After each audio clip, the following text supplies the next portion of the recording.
السلام علیکم۔ SN Islamic history میں خوش آمدید۔ بسم اللہ الرحمن الرحیم۔ خیبر فتح ہو چکا تھا۔ اللہ کے رسول صلی اللہ علیہ وسلم ابھی خیبر ہی میں مقیم تھے کہ یہود نے اللہ کے رسول صلی اللہ علیہ وسلم کو قتل کرنے کا منصوبہ بنایا۔ یہودیوں کے ایک بڑے عالم سلام بن مشکم کا تعلق بنو نذیر سے تھا۔ یہ شخص بہت بڑا تاجر، اپنے قبیلے کا سردار اور تجارتی خزانے کا محافظ تھا۔ اس کی بیوی زینب بنت حارث اور یہ دونوں ہی اسلام کے شدید دشمن تھے۔ ان دونوں کا کردار جاننے کے لیے ہمیں تھوڑا سا پیچھے جانا ہوگا۔ غزوہ بدر میں مسلمانوں کے ہاتھوں قریش کو شکست فاش ہوئی تو ابو سفیان کو اہل مکہ کی قیادت سونپی گئی۔ اس کا سب سے پہلا کام غزوہ بدر کا انتقام لینا تھا۔ اس نے عہد کیا کہ جب تک وہ غزوہ بدر کا انتقام نہ لے گا تب تک غسل نجابت نہ کرے گا، نہ سر میں تیل ڈالے گا۔ چنانچہ جیسے ہی اسے موقع ملا وہ 200 سواروں کو ساتھ لے کر مدینہ منورہ کی طرف روانہ ہوا۔ رات کی تاریکی میں اس نے یہودی قبیلہ بنو نذیر کے مشہور سردار حئی بن اخطب کے دروازے پر دستک دی، لیکن اس نے دروازہ نہ کھولا۔ پھر وہ بنو نذیر ہی کے سردار سلام بن مشکم کے گھر پہنچا، جس نے نہ صرف ابو سفیان کا پرجوش استقبال کیا بلکہ پرتکلف دعوت کی، شراب بھی پلائی اور اہل مدینہ منورہ کے مخفی راز بھی بتائے۔ سلام بن مشکم اور اس کی بیوی زینب بنت حارث نے غزوہ خندق میں بھی یہودیوں کو ورغلانے میں نمایاں کردار ادا کیا۔ غزوہ خیبر میں زینب کا خاوند سلام بن مشکم شدید بیمار تھا۔ وہ قلعہ انتہا میں بستر پر تھا، بیماری کی وجہ سے وہ اٹھ نہیں سکتا تھا۔ اس کے باوجود اسلام کی عداوت اسے میدان جنگ میں لے آئی۔ ہر چند کہ اسے یہود نے منع بھی کیا کہ تم بیمار ہو، میدان جنگ میں نہ جاؤ، مگر وہ باز نہ آیا۔ میدان قتال میں پہنچا اور لڑتے ہوئے مارا گیا۔ زینب کے خاوند کے علاوہ اس کا باپ حارث اور چچا یسار بھی میدان جنگ میں قتل ہو جاتے۔ یہ یہود کے نمایاں اور بہادر لوگوں میں سے تھے۔ زینب کا باپ، چچا اور خاوند جب خیبر میں قتل ہو گئے تو یہ عورت اللہ کے رسول صلی اللہ علیہ وسلم سے بدلہ لینے کی ٹھان لیتی ہے۔ اس کو معلوم تھا کہ اللہ کے رسول صلی اللہ علیہ وسلم صدقہ قبول نہیں کرتے مگر ہدیہ قبول کر لیتے ہیں۔ اس نے کہیں سے معلوم کر لیا کہ اللہ کے رسول صلی اللہ علیہ وسلم کو بکری کا کون سا حصہ زیادہ مرغوب ہے۔ اسے بتایا گیا کہ آپ کو دستی کا گوشت زیادہ پسند ہے، چنانچہ اس نے اپنے گھر کی ایک بکری کو ذبح کیا، بطور خاص دستی میں خوب زہر ملا دیا، باقی بکری کو بھی اس نے زہر آلود کر دیا۔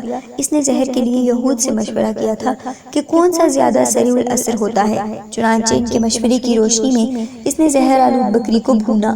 جب سورج غروب ہو گیا تو حضور نبی کریم صلی اللہ علیہ وسلم نے مغرب کی نماز ادا کی اور اپنی قیامگاہ پر تشریف لائے۔ اس وقت زینب وہاں بیٹھی ہوئی تھی۔ آپ نے پوچھا، بی بی کیا چاہتی ہو؟ کہنے لگی، ابو القاسم، میں آپ کے لیے ہدیہ لے کر آئی ہوں۔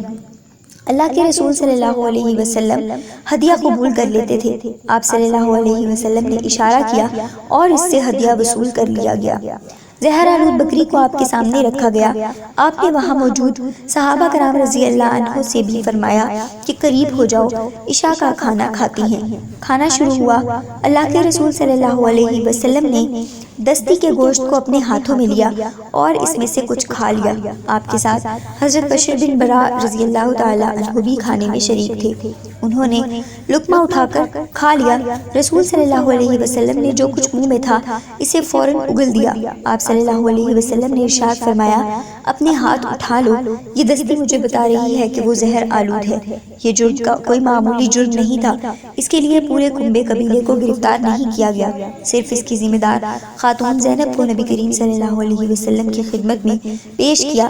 کہنے لگی، میں آپ کو قتل کرنا چاہتی تھی اس لیے کہ خیبر کی جنگ میں میرا باپ، چچا اور خاوند آپ لوگوں کے ہاتھوں قتل ہو گئے ہیں۔ نبی کریم صلی اللہ علیہ وسلم نے فرمایا، اللہ تعالیٰ تجھے مجھ پر طاقت دینے والا نہیں۔ اس عورت سے آپ صلی اللہ علیہ وسلم نے پوچھا، تم نے ایسا کیوں کیا؟ کہنے لگی کہ میں نے ایسا اس لیے کیا کہ اگر آپ نبی برحق ہیں تو آپ کو پتہ چل جائے گا کہ اس گوشت میں زہر ہے، اور اگر آپ نبی کاذب ہیں تو لوگ آپ سے نجات پا جائیں گے۔ ناظرین کرام، یہاں آپ صلی اللہ علیہ وسلم کے اخلاق فاضلہ کو ملاحظہ فرمائیں کہ چونکہ آپ نے اپنی ذات کے لیے کبھی کسی سے انتقام نہیں لیا، اس لیے آپ نے کوئی تعرض نہ فرمایا، آپ نے اسے کچھ نہیں کہا، نہ سزا دی، بلکہ اسے معاف کر دیا، چونکہ زہر کا معمولی حصہ جسم میں سرایت کر چکا تھا۔ اس لیے آپ صلی اللہ علیہ وسلم نے گردن کے پاس اور کمر پر سنگی لگوائی اور دوسرے متاثرین کو بھی سنگی لگانے کا حکم دیا۔ ساری روایات کا مطالعہ کرنے کے بعد جو خلاصہ نکلتا ہے، اس کے مطابق بکری کا گوشت کھانے میں 3 یا 4 صحابہ شریک ہوئے۔ ان میں سے صرف بشر بن برا رضی اللہ تعالیٰ عنہ نے ہی لقمہ کھایا تھا، اس لیے ان کی تھوڑی دیر بعد ہی وفات ہو گئی۔